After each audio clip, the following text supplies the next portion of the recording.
Hello students, আমার চ্যানেলে তোমাদেরকে স্বাগত। শুরু করছি ক্লাস 12 থার্ড সেমিস্টারের একটি ভূগোলের ক্লাস। তো দেখতে পাচ্ছ তোমাদের সামনে হচ্ছে রায় ও মার্টিন প্রশ্নবিচিত্রা ক্লাস 12 ভূগোলের থার্ড সেমিস্টারের ক্লাস 12 ভূগোল থার্ড সেমিস্টারের অধ্যায়ভিত্তিক এমসিকিউ ক্লাস। আমি প্রায় এক সপ্তাহ কিন্তু তোমাদের ভূগোলের ক্লাস দিইনি, বলেছিলাম শুক্রবার থেকে কিন্তু তোমাদের ক্লাস 12-এর ক্লাস দিইনি, সরি, আমি কিন্তু বলেছিলাম শুক্রবার থেকে তোমাদের ক্লাস 12-এর থার্ড সেমিস্টার আবার ভিডিও আসবে। তো দেখো আমি কিন্তু কথা মতো আবার কিন্তু আজকে শুক্রবার তো নিয়ে চলে এসেছি তোমাদের জন্য ক্লাস 12 থার্ড সেমিস্টার রায় মার্টিন প্রশ্নবিচিত্রা থেকে ভূগোলের অধ্যায়ভিত্তিক এমসিকিউ ক্লাস। তো দেখো আমরা কোন অধ্যায়টা করছিলাম। আমরা কিন্তু এখানে একটা জিনিস দেখো, অপ্রচলিত বা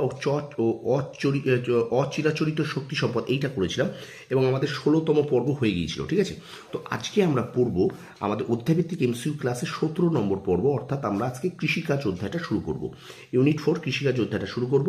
তো প্রথম থেকে শেষ পর্যন্ত ভিডিওটা দেখবে, একটু স্কিপ করবে না। আর আমার চ্যানেলে নতুন হলে অবশ্যই চ্যানেলটা সাবস্ক্রাইব করো আর পাশে থাকা বেল আইকন প্রেস করে রাখো। চলো শুরু করে দিই ক্লাস 12 থার্ড সেমিস্টারের রায় ও মার্টিন প্রশ্নবিচিত্রা থেকে ভূগোলের অধ্যায়ভিত্তিক এমসিকিউ ক্লাস নাম্বার 17 ইউনিট 4 কৃষিকাজ থেকে। দেখো, একজন কৃষক একটি প্রদত্ত কৃষি বছরে একই জমিতে যে পরিমাণ ফসল ফলায় তাকে বলা হয় শস্য প্রগারতা। পরে প্রশ্ন, ভারতের নীল বিপ্লব যে পণ্য উৎপাদনের সঙ্গে জড়িত মাছ। আচ্ছা, ভারতের প্রদত্ত রেখামানচিত্র বি হিসেবে চিহ্নিত রাজ্য শনাক্ত করো এবং এর প্রধান ফসল চিহ্নিত করো। এখানে দেখো, এই যে 3-এর দাগের যে প্রশ্নটা ভালো করে দেখো এবং এই ছবিটা দেখতে বলছে। এই যে বি চিহ্নিত আছে, এটা বলেছে কি না শনাক্ত করো এবং এর প্রধান ফসল চিহ্নিত করতে জায়গাটা, তাহলে অসম চা হবে। এই যে বি এই জায়গাটা দেখাচ্ছে, এটা অসম চা, ঠিক আছে। আচ্ছা, ভারতের কোন রাজ্যে চা উৎপাদন প্রথম স্থান অধিকার করে? অসম। পরে প্রশ্ন, ভারতের শ্বেত বিপ্লবের জনক বা মিল্কম্যান অফ ইন্ডিয়া হলেন ডক্টর ভার্গিস কুরিয়েন। শ্বেত বিপ্লব বা অপারেশন ফ্লাড কর্মসূচির যে পণ্য উৎপাদনের সঙ্গে জড়িত তা হলো দুগ্ধ। একটু শেয়ার করে দেবে স্টুডেন্টস, ভিডিওটা একটু শেয়ার করো। আর আমার চ্যানেল নতুন হলে অবশ্যই কিন্তু চ্যানেলটাকে সাবস্ক্রাইব করো, পাশে থাকা বেল আইকনটি প্রেস করে রাখবে, ঠিক আছে। চলো একটু শেয়ার করো আর অবশ্যই কিন্তু একটু লাইক করে দেবে, ঠিক আছে।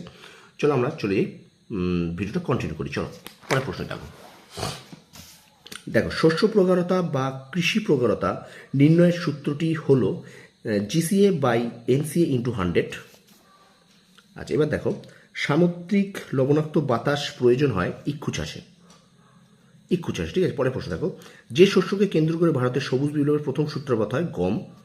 আচ্ছা, ভারতের সবুজ বিপ্লবের জনক বলা হয় স্বামীনাথনকে। সবুজ বিপ্লবের জনক হলেন নরম্যান বোরলগ। আচ্ছা, ভারতের নীল বিপ্লবের জনক হলেন অরুণ কৃষ্ণান। সোনালী তন্তু বলা হয় এখানে কিন্তু পাটকে। পরের প্রশ্ন দেখো, দক্ষিণ ভারতের ম্যানচেস্টার বলা হয় ড্যাশকে, উত্তর হবে কোয়েম্বাটুর। আচ্ছা, ভারতীয় কৃষি গবেষণা কেন্দ্র অবস্থিত নিউ দিল্লিতে।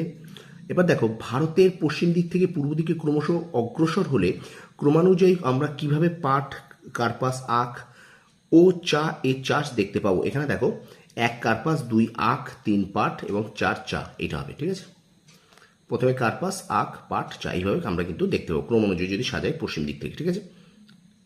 আচ্ছা, পরের প্রশ্ন দেখো, বিবৃতি এবং কারণ আছে। এখানে কিন্তু বিবৃতি কারণের মধ্যে হবে অপশন বি হবে, এটা হবে এ ও আর উভয় সঠিক, কিন্তু আর এ সঠিক ব্যাখ্যা নয়, ঠিক আছে।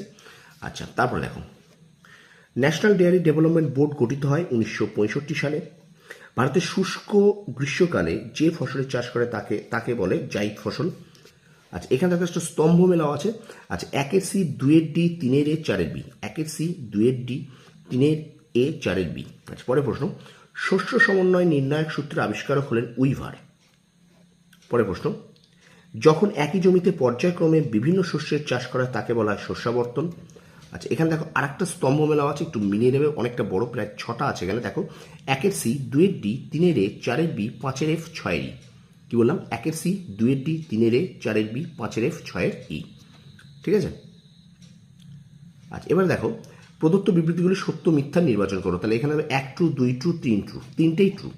এখানে তোমরা অবশ্যই কিন্তু এই 3টে আগে পড়ে নেবে, তারপর কিন্তু উত্তরটা করবে 1 ট্রু, 2 ট্রু, 3 ট্রু, ঠিক আছে। দেখো, পরে চলে পরের প্রশ্ন, একটু শেয়ার করো। দেখো, উত্তর ভারতের ম্যানচেস্টার বলা হয় কানপুরকে। ভারতের ম্যানচেস্টার বলা হয় আমেদাবাদকে। ভারতে কোন রাজ্য পাট উৎপাদনের প্রথম স্থান অধিকার করে আছে? উত্তর হবে পশ্চিমবঙ্গ। পরের প্রশ্ন, ভারতের ড্যাশ রাজ্যটি কার্পাস উৎপাদনের প্রথম? গুজরাট। পরের প্রশ্ন দেখো, ভারতের কোন রাজ্য ইক্ষু উৎপাদনের প্রথম স্থান অধিকার করে? উত্তরপ্রদেশ, ঠিক আছে। পরের প্রশ্ন দেখো, ভারতের সর্বাধিক ও সর্বনিম্ন শস্য প্রগারতা রাজ্য দুটি যথাক্রমে হল ড্যাশ ও ড্যাশ, পাঞ্জাব ও মণিপুর। শস্য প্রগারতার সাফল্য কোন বিষয়টির উপর সর্বাধিক নির্ভর করে জলসেচ? ঠিক আছে। আচ্ছা, এবারে দেখো এই যে অনুচ্ছেদটা আছে, এই অনুচ্ছেদটা আমি আর পড়ছি না, তোমরা অবশ্যই একটু নিজের একটু পড়ে নেবে। আমি জাস্ট তোমাদের সামনে তুলে ধরছি। ঠিক আছে, তোমরা এই ভিডিওটা পজ করবে বা অথবা তোমরা এখানটা স্ক্রিনশট মেরে নিয়ে তোমরা কিন্তু এই প্যাসেজটা পড়বে। দেখো এখানে 32 এবং 33 নম্বর দাগ কিন্তু এখান থেকে উত্তর করতে বলেছে। এই প্যাসেজটা পড়ে বলছে অনুচ্ছেদটি মনোযোগ সহকারে পড়ো এবং নিম্নলিখিত প্রশ্ন উত্তর দাও, অর্থাৎ এই 32 এবং 33 নম্বর প্রশ্নগুলি দেখতে বলেছে। তো তোমরা প্রথমে অবশ্যই বলবো ভালো করে প্যাসেজটা পড়ো, ভালো করে প্যাসেজটা পড়বে। ঠিক আছে, চলো এবার আমরা চলে যাই 32 দাগে। দেখো 32 দাগে বিবৃতি এবং কারণ বলেছে। এখানে দেখো এ ও আর উভয় সঠিক এবং আর এর সঠিক ব্যাখ্যা।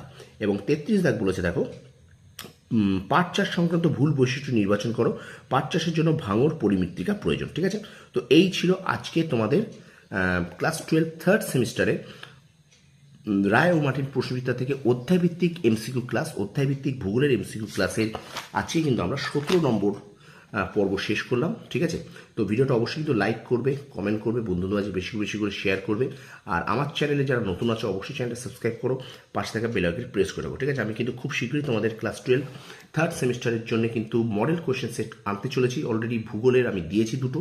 ঠিক আছে, তো সুতরাং অধ্যায়ভিত্তিক এমসিকিউ প্রায় শেষের পথে, সুতরাং এবার কিন্তু মডেল কোয়েশ্চেন সেট খুব শীঘ্রই আসতে চলেছে। ঠিক আছে, তো অবশ্যই কিন্তু চ্যানেলটাকে সাবস্ক্রাইব করতে ভুলবে না, আর বেল আইকনটা প্রেস করে রাখতে কিন্তু ভুলবে না। ঠিক আছে, আর অবশ্যই তোমরা কিন্তু লাইক করে কমেন্ট করে বন্ধুদের মাঝে একটু বেশি করে শেয়ার করে দেবে। তোমরা সফল হও, তোমাদের সাফল্য কামনা করি। ধন্যবাদ।